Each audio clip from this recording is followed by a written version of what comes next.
Electric charge and field का exercise 1.3। हमें एक रेशियो दिया हुआ है, हमें ये शो करना है कि रेशियो डायमेंशनलेस है और इसकी वैल्यू फाइंड करनी है।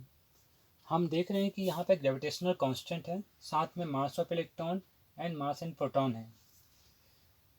F gravitational force equal to G M P M G बटा आर स्क्वायर।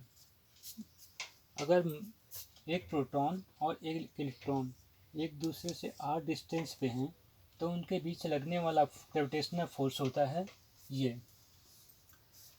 ऊपर हम देख रहे हैं ई स्क्वायर है और साथ में कांस्टेंट है। ये फोर्स इलेक्ट्रिक फोर्स होगा। इलेक्ट्रिक फोर्स की वैल्यू होती है के Q1 Q2 बटा आर स्क्वायर। यहाँ पे मास चार्ज ऑफ प्रोटॉन होता है ई और चार्ज ऑफ इलेक्ट्रॉन ई, तो ये हो जाएगा k e square divided by r square. अब हम जब इनका रेशियो निकालेंगे F electric force divided by gravitational force,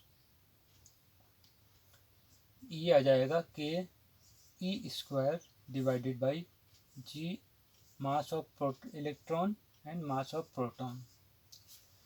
क्योंकि ये दो फोर्स की रेशियो है तो ये एक डायमेंशनलेस क्वांटिटी हो जाएगा।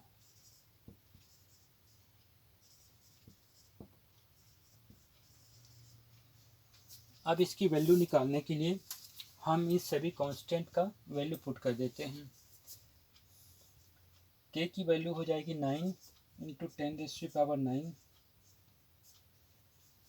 इलेक्ट्रॉन्स का चार्ज हो जाएगा 1.6 इंटू 10⁻⁻10।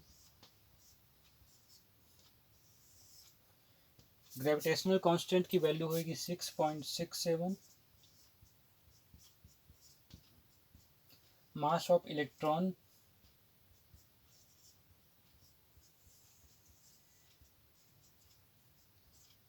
Mass of proton